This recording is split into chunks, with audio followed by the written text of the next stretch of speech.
Okay, so this is the first session in our NCEC virtual career fair, and today the presenter is from the Rugby Veterinary Clinic. She'll be talking about careers in veterinary medicine. My name is Yvette Rozmarynowski. I am a licensed veterinary technician. I have been working at the Rugby Vet Service for 15 years now. I started out as a receptionist, and I guess I'll go into a little more detail in that as I go on with the presentation. Did I choose this profession, or why choose this profession? Well, if you want a career where you make a lot of money, then being a veterinarian or a veterinary technician or having anything to do with animals is really not worth it. But if you have a passion for medicine, science, and animals and enjoy working with people, then this is absolutely worth it. There's a lot of rewards in veterinary medicine. A typical day for a veterinarian, they do morning rounds. Our doctors here are on call, so the on-call doctor needs to do morning rounds if they have anything that's been hospitalized overnight. They're always doing research to better their knowledge with any kind of disease or illness that a patient may have. And a lot of times with veterinary medicine, it's kind of a guessing game to a point because our patients can't talk. So we have to go by what their symptoms are and kind of deduce from there what might be going on. So sometimes that can get a little frustrating, but it's also very rewarding. We do surgeries almost every day here. We do spays, neuters, dentals. Sometimes we do orthopedic surgeries. Doctors have appointments where they do examinations on anything from a broken toenail to cuts, gunshot wounds, bite wounds. It's pretty much anything and everything that can happen does. We do vaccinations. We work with large animals. The most that the doctors see are cows and horses. However, we do see some sheep, very few pigs, mostly pot-belly pigs, pigs that are pets. As for technicians, our typical day is getting machines and equipment up and ready for the day. We prep for surgeries. We check in clients for surgeries. We have to go over paperwork here, just like in the human field. We assist the doctors with appointments. We do lab work, from blood work to microscope work. We can do radiographs, which is x-rays, give injections. We do pre-op and post-op care, answer phone questions, and the doctors also answer phone questions that we can't. And then cleaning at the end of the day is always something that we always have to do. And we can go to the next slide, please. Let's see, start planning. I'm in the wrong question here. How do students plan for this? Well, working hard in school. No matter what you do in life, always work hard in school. Work hard at anything that you do is going to make you a success at what you do. Working with a groomer, things that you can do when you're in high school. Work with a groomer. Work at a boarding facility. Pet sitting, pet walking. Do ranch work with cattle, horses, sheep, anything that's out there. Zookeepers need help. Volunteering in any of these fields is a good start to get your foot in the door and the interest into the veterinary field. Okay, next slide, please. Okay, satisfactions of my job. Educating clients. I love educating clients because before I worked here, I didn't know a lot about different things with pets. What can you feed them? How to take care of them? Dogs and cats even are super smart. It just takes a few minutes a day to work with them, to train them. So, and then working with many wonderful animals, providing a needed service to people and the animals that they own. The success in the recovery of sick and injured patients is so rewarding. We have a patient right now that was attacked by a couple of dogs and has a very, very large wound, probably about that size on his neck when it came in, and now it's already shrinking down. But we take care of this patient at least 3 times a week, and we are seeing the improvement that he had. When he went home, he was so swollen up. Well, the swelling's gone down. He's happy to see us when he comes in, and those are success stories that just make this job so rewarding. We had a dog come in that had to have a blood transfusion. She was very sick, and one of our technicians has a dog that was a blood donor, And we were able to get blood from that dog and then give it to this sick dog. And the dog was very lethargic, which means it just laid around, not much energy. And by the time it went home, it was barking. And those are all just real success stories again. Working with baby animals is always fun. We have done C-sections on dogs, cats, cattle. Just seeing those newborn babies is lots of fun. And then when we get people that bring in new pets and they need to come every so often, every 3 to 4 weeks for vaccinations to build immunity in the system, just like humans that have to go as babies to get vaccinations, pets are the same way. And getting to see these pets grow and mature into wonderful pets is also one of my favorite parts of the job. Any horse work, we have 3 technicians that work here. I am one that goes out on most horse work because I have that fascination, that interest in horses, and I have horses myself. Cattle work, there are 4 of us, 2 assistants and 2 technicians that help or assist the doctors with cattle work.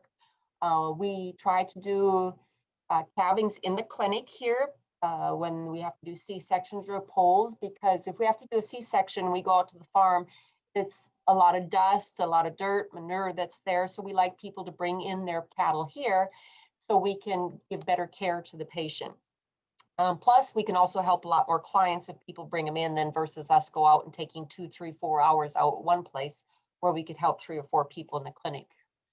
Less desirable aspects of the job, euthanasias are often difficult. And for those of you who don't know what a euthanasia is, it means when it's the end of life for a pet. This can be a very difficult decision for clients. And this may sound strange, but I don't mind helping people get through this because I've been through it myself and I can help these people.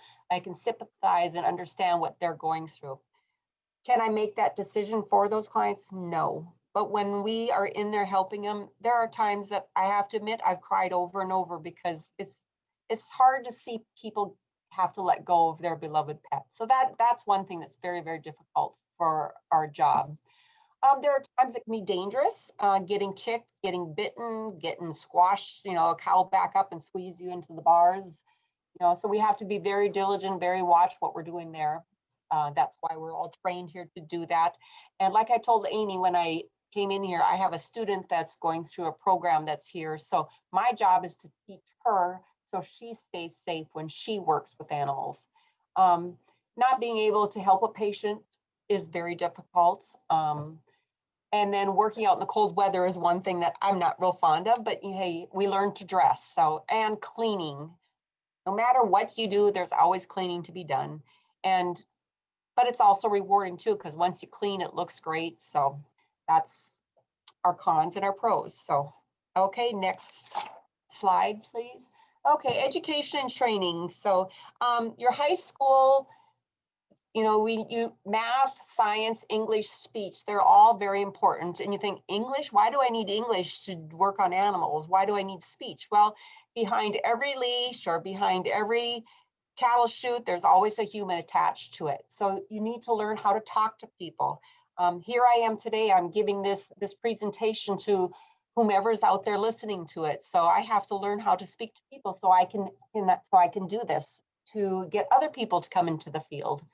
College for veterinarians is 3 to 5 years of undergrad or pre-veterinary school. And 3 years, you think, why 3 years? Well, there's some people that go to school year round, which means they go through the summer months. One of our technicians that was here, she finished her vet tech degree in 3 years because she went year round. And she went to a 4-year program. Some of the classes, and these are just a few of them that you need when you're going to college, is of course all your maths, your Englishes, communication, speech, and very many different science classes. You're going to need biology, chemistry, and physics to get into a veterinary program. You can't just say, hey, I want to go to vet school. You need to have your undergraduate, and then you have to apply to get into vet school. So as for veterinary technicians, it's a 2 to 4 year program, 2-year associate's degree, and you want to make sure that you are going to an accredited program, whether you go to an on-campus or an off-campus facility. Because if you do not attend an accredited college, you will not be able to sit for your boards, which helps you, sitting on your boards, that's how you get licensed to be in that position. And also veterinarians also have to do their boards to become a licensed veterinary technician to be able to practice. Additional education for veterinary technician specialties is also available. I do not believe you attend these at a college, but you attend them through veterinary specialty programs, and they take hours of education and hands-on experience to get to these things. A veterinary assistant, like the girl that's with me today, is a 12-month program to become a certified veterinary assistant. You can be a veterinary assistant without being certified, but whenever you're certified, sometimes that bumps up your pay a little bit. There are several technicians that work, I believe, at the emergency clinic in Fargo that are not licensed yet, but they are titled veterinary technician. And then there's a handful of them that are licensed, and the licensed ones are always going to make more money. Plus they're going to be able to do more than what just a title vet tech is doing. So then continuing education, there's always continuing education that we need to do to be able to keep our licenses. A veterinarian needs 24 hours of CE or continuing education credits every 12 years in the state of North Dakota, and veterinary technicians need 8 hours of CE every 2 years for the state of North Dakota. A lot of these need to be done in person. There are big conferences in different parts of the United States. I have attended one since I've become a technician, and it was fabulous. So much to learn, and we need to stay apprised at what different changes in medicine there is, just like as human medication. There are so many things in the human medical field and the animal medical field that kind of overlap each other. So if it happens to a dog or human, it probably can happen to a dog too, or a cat or so on. Okay, we can go to the next one. I started working here just over 15 years ago as a veterinary receptionist. And we live in a rural area, and it was kind of hard to get young people to move to a rural area because there's not a lot of stuff going on. So my boss asked me if I wanted to go to college to become a veterinary technician. And well, it's like I couldn't really go to a school. The only school in North Dakota is at NDSU. There are several in Minnesota and different throughout the country, but I had 2 children and this is where our home was. So I was able to do my vet tech program online through San Juan College in Farmington, New Mexico. It's a great program, but it takes a lot of discipline to do this. I mean, I worked full-time, I went to school part-time. I was a mother, I was a wife, trying to run a household, but you have to be really disciplined to be able to do this because you cannot let yourself get behind, because if you let yourself get behind, it's that much more of a struggle. Skills to do my job, you need good communication skills, writing, computer skills, need to be detail oriented, work well with others is very important to do this job. And I'll probably repeat this again, but we work as a team here. You have to be very compassionate. You have to be empathetic, energetic. You need to know how to deal with stress because there are times that this job can be extremely stressful. Don't be afraid to talk to people. That's anything you do in life. If things are bothering you, you need to talk to people because that's going to help you become a better person and a better worker throughout life. Okay, we can go to the next slide. Working conditions. Our clinic has set hours. Our doctors, there's 3 doctors, they rotate call during the week and then they rotate which doctor takes call on the weekends. I'm a senior tech here, so I'm able to do just call during the week. I do not need to take weekends. Pretty much the rest of the staff that's here alternate weekends, and there's 6 of them, so they rotate different weekends. So it's not that you have to be once a week or twice a week a month, it's about once every 5 or 6 weeks. Tools that I need to have for my job, most things are supplied here. I do have my own personal equipment. I have my own stethoscope. However, there is a stethoscope all over the building, one in each room and so on, that we can use. It's not required to have your own. I have my own bandage scissors just because that's what I like to use. And winter outdoor clothing is something that we supply on our own.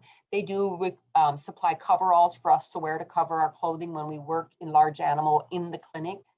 And conditions here, hours can get very long, ranging from 40 to 70 hours per week, depending on the time of year it is.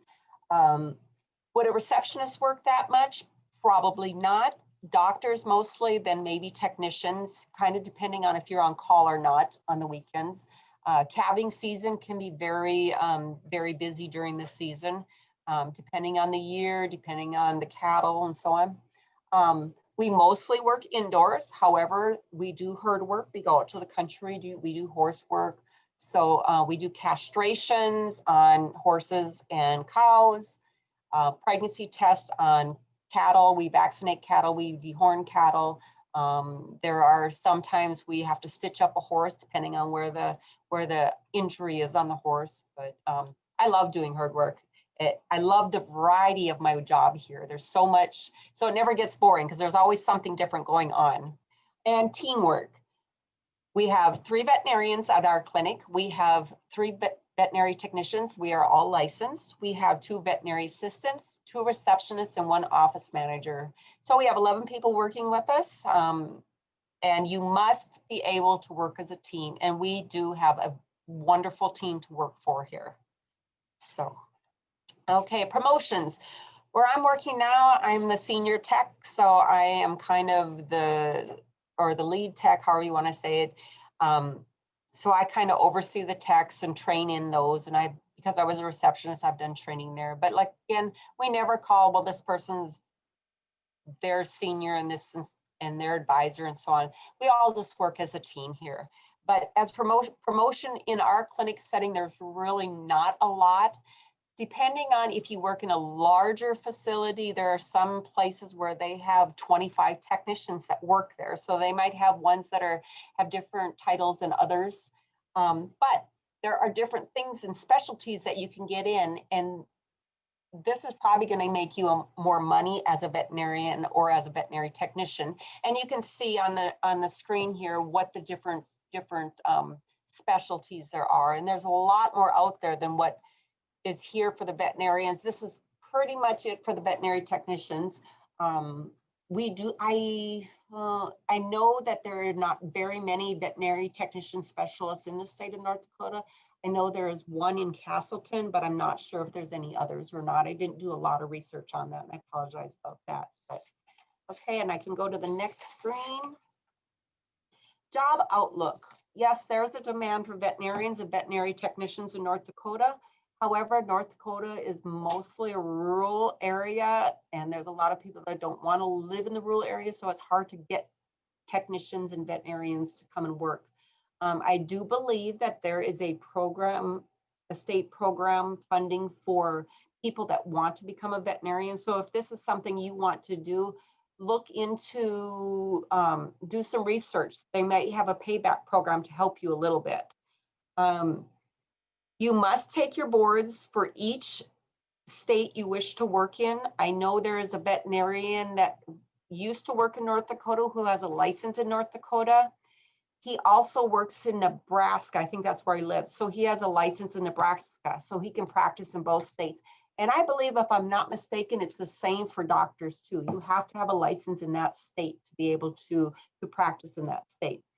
And same with veterinary technicians. If I wanted to work in Minnesota, I would have to go sit for the boards, take my boards to get licensed in Minnesota. Salary, I did have Dr. Legacy, my boss, kind of take a look at this. And depending on where you live, $7,000 a year and up for veterinarians. He said that would probably average about 70,000, give or take a little. And then some clinics also work on compensation. So they have a base salary, plus the harder you work, the more money you're going to earn. A licensed veterinary technician, depending on where you live. And from what I looked at when I looked at jobs that are available in North Dakota, kind of start at $11, $11 to $14 and up, or average from $11 to $20 an hour. So, however, you know, a lot of people look at that wage there, let's say $11 an hour. Well, if you go to look at your benefit side, health insurance is a huge deal these days, and it is very expensive. And if your work can help you pay for that insurance, that is a very big bonus for you. We get paid vacations, sick time, 401ks. Some clinics offer discounts, some clinics offer a uniform allotment, and there's probably other things that some clinics offer. And I'm not saying this is what I all get here, but I do get some of it. But it's just something to think about for benefits, because you have to look beyond the salary, because benefits are a huge, huge deal these days. So times, and I do bring hands-on things. I will show you a couple of things that we've done at the clinic. I hope nothing's going to make you squeamish, because I am going to show you some body parts here. We have had to take eyes out of cats or dogs before, and I do have an eye in a jar here. I don't know if you can see it here very well. It's kind of hard on here. This was taken from Dr. Legacy's cat. He had glaucoma really bad, and we had to remove the eye before it got worse. We have dogs that have bladder stones, and we had a 16-pound, it was a Yorkie cross, I think. She had 96 bladder stones, and these are the stones in the jar. The biggest one we had to send into the lab to have it tested, and then they went all the way to little tiny ones. But this poor little dog had all these bladder stones. So now she's on a special food for the rest of her life to help prevent these stones. We have bladder stones here. I think it's probably going to be really hard to see, but these almost look like they've been polished. Very tiny, but the dog was peeing blood, and so we had to go and remove those. I have my own dog that has passed away since, but he also had to have emergency surgery. We knew the bladder stones were in there because he was peeing blood. One day he couldn't pee anymore, and we had to do emergency surgery. We took the bladder stones away, and he was fine. So heartworm is a disease that cats, not so much cats, but cats can get it, but dogs get heartworm. These are heartworms, and these are taken directly out of a dog's heart that had passed away here. There are more states in southern America that are more prevalent to heartworm. North Dakota is, we do see a little bit in North Dakota, not like we see in the southern states or kind of out in Minnesota and so on. So there's many different things you can prevent those, but I'm not going to get into all that detail. You become a veterinary technician or a veterinarian, you'll learn all that. So we had a boxer dog that was hit by a car, and I think you can see this. If you see right here, the leg is broke. Well, he didn't break one front leg, he broke both front legs. And we did surgery, and an hour after surgery, the dog was walking. And this is what we put on the dog. We put external fixators on the dog. And so this dog had to, it would stable the bone above the break and below the break, so the dog was able to walk. So that was pretty amazing. That was one of my first surgeries I ever helped with. And actually, I was a receptionist at that time, and there was no technician here because they were at meetings. So I got to help with that, and I thought it was just awesomely remarkable to do that. This is a cat that broke its leg, and we put a pin directly into the bone of the cat. And it healed up nicely, and we were able to take the pin out after the bone was healed. This one here, I'm not sure which patient this is, but I don't know if you can see this one or not. Check this way. Right here, can you see that? Those are bladder stones right here inside the bladder. So taking x-rays is pretty neat. We used to do x-rays on film like I'm showing you, but now we have digital radiographs. It used to take about 15-20 minutes to do radiographs or x-rays when we used to have film. Now we're done in like 5 minutes. It's pretty awesome. We also take x-rays of teeth. We do a lot of dentals on dogs and cats. And those are pretty rewarding because you come in, you see a lot of dogs got a lot of plaque or tartar on their teeth. And when we clean them, and actually the technicians are the one that do the cleaning. And it's just amazing because you get all that cleaned off and then their teeth are all nice and shiny and everything again. That's pretty awesome. Then I have one more bone here that's a pretty big. This is a humerus, so it's your front bone. I don't know if you can see that or not. Can you see that? Yep. So that humerus, that's this bone on your body right here compared to the dog. So that would be the bone that was broke on that dog. So. Okay, so we'll go ahead and give a tour of the clinic here.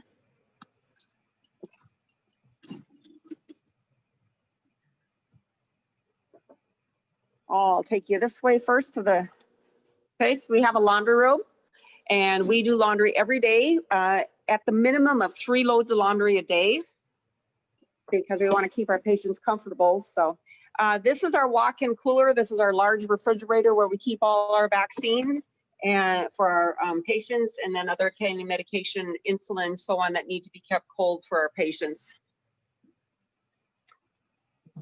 We have a large animal pharmacy, is where we keep all our cattle and horse medication. And we have our large animal lab here. This is where we do all our lab work for cattle, horses. Sometimes we do sheep stuff here.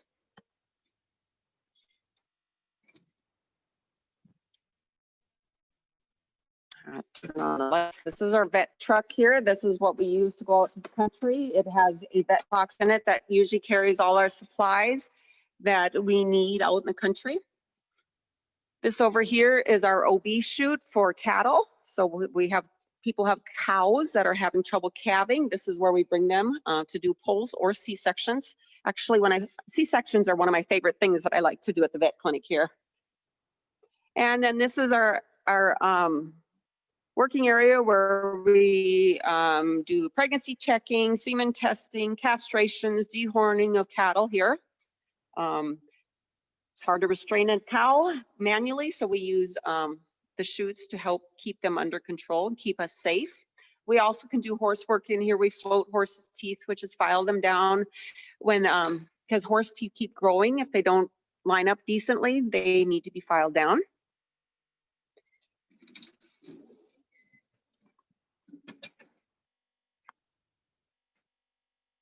We have a storage area here where we keep all our supplies. It doesn't really look like a huge area, but our office manager orders supplies every week, several times a week, to keep us stocked up so we can take care of our patients. We have a storage area where we keep all our winter clothing. We have several of us that have clothing here, so we keep it on hand. We have an isolation ward here for calves. So when we have sick calves in the spring that are scouring or have other issues that they need to be isolated, we have calf cages where we put them here. And then we keep the germs here, and we have to have a foot bath to keep from spreading germs around the clinic, because some viruses and bacteria are very spreadable. Okay.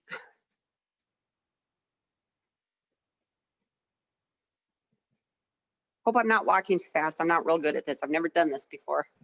No, this is great. It's neat to see all that behind the scenes stuff. Okay, this is our reception area. We have 3 desks up at the reception area. We usually have 2 receptionists, and then pretty much everybody that works here does know how to answer the phones and how to make appointments and so on here. We have a large animal area. We don't carry a lot of large animal supplies. There is a feed store in town that also carries more supplies, but we carry a small amount, and we do okay with that. We have a small animal supply area. However, we don't carry dog beds and things like that. We just can't carry everything because we don't sell a whole lot of it. But we have a few things that go. And then we have, we sell collars and leashes, of course, here. And then we have our food area for dogs and cats. We have our regular food. And then we have our specialty diet foods, prescription foods. So if we have a patient that has kidney issues, there's a food called KD through Science Diet, because that's what we sell here. And it's a very reputable product, which I have learned through several of my nutrition classes that I've been to. The KD will help slow down the progression of the kidney disease. We have intestinal food. We have foods for dermatology issues. We've got foods for urinary issues. Like I told you, the one lady that had the dog that had the kidney or bladder stones was on has to be on CD for life to help prevent those bladder stones from growing. We have a waiting area. We have dividers, 2 dividers to help keep dogs separated because some dogs do not like other dogs, and to prevent fighting, we like to keep them so they can't see each other. I will take you to the small animal area now. We have a small animal pharmacy. A lot of the medication we use is the same as human medication, but it is only labeled for veterinary medicine where we get it from. So we have 3 exam rooms. We keep one kind of designated for cats if we can, just so they don't have to get all the smells and germs of dogs, and it helps keep them a little bit calmer. This is what our exam rooms look like. They have a table, they have a bench for their people to sit on, and we have small supply of things in each exam room that is something that we use every day on pretty much most of the patients, you know, taking their temperature, listening to their heart. We use towels and blankets all the time, just to keep them comfortable. And here is our small animal lab. I would say we use this lab a lot more than the large animal lab because we do run a lot of blood work on patients. We do a lot of different things with the microscope. One thing that we really like is we have a video microscope. And if I would have thought about this, that I was going to do this, I would have saved something really cool to bring up on the microscope for you, but I do not see any slides sitting here right now. We clean and sterilize all our own surgical instruments. We have a pass-through that goes into our surgery room. We have packs here. These are ones that we clean and sterilize, so they are germ-free. So kind of like a human hospital or surgery room, not exactly like, because we don't completely disinfect the room like in a human hospital, but our doctors do gown up. We wear caps and masks when we are in the surgery room, and we try to keep everything as sterile as possible to keep our patients from getting infections. We have three workstations in the back. We have this table that's got all these papers on right now. That's our prep table for surgery. And then this table over here is our wet prep table, or we also do dentals there. This is our dental machine here. So when you hear that drill sound when you're at the dentist's office, we have one of those here too, because we actually do remove quite a few teeth on dogs because they don't brush their teeth like they're supposed to. So we have an isolation ward for dogs and cats here. Again, same as the calf room. When we have sick calves, we have to have a foot bath to disinfect our feet when we leave the room. We try to keep this room supplied with supplies at a minimal, so we don't do a lot of cross-contamination, because some of the diseases are very highly contagious. Like parvo is one of them. I don't know if anybody has heard of parvo, but it attacks the intestinal tract, and they don't absorb nutrients, and they have a lot of diarrhea and vomiting, and therefore they need to be isolated because it is extremely contagious. There is not a cure for it. It's a lot of supportive care. We put them on IVs and medication, and we do have a good success rate. Again, there's that one of those pros of working here is we have a success rate to get these patients healed, fixed up, and sent home. Here is our radiology room where we take x-rays of dogs and cats. We could put a small calf on here. I don't think we've ever bought horses in here. We do not have a mobile unit for large animal. So, and I forgot to show you our surgery room here. And this is our surgery room. That anesthesia machine is actually one that came out of a hospital. A lot of hospitals like to upgrade, and a lot of veterinary clinics will buy their older equipment. And we have a warming system to keep our patients warm while they're on the table. We have a laser that we use for cutting, which is a lot beneficial. It's less pain, less swelling, less bleeding to the patient versus a scalpel. It works wonderful. We use it on declaws, and all our doctors have said if they did not have the laser, none of them would do declaws anymore because it's a lot easier on the patients.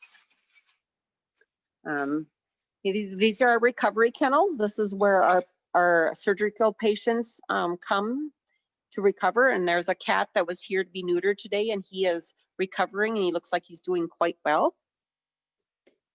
This here is our food prep area where we prep food for our hospital patients. And this is our cat ward. This is where we have our cats if they have to spend the night, or if they're recovering from surgery and they just need to be, we don't have enough room in our recovery kennels. And we have 2 cats here. This was one that was spayed, and this is one that was neutered here. So they're just kind of hanging out here a little bit.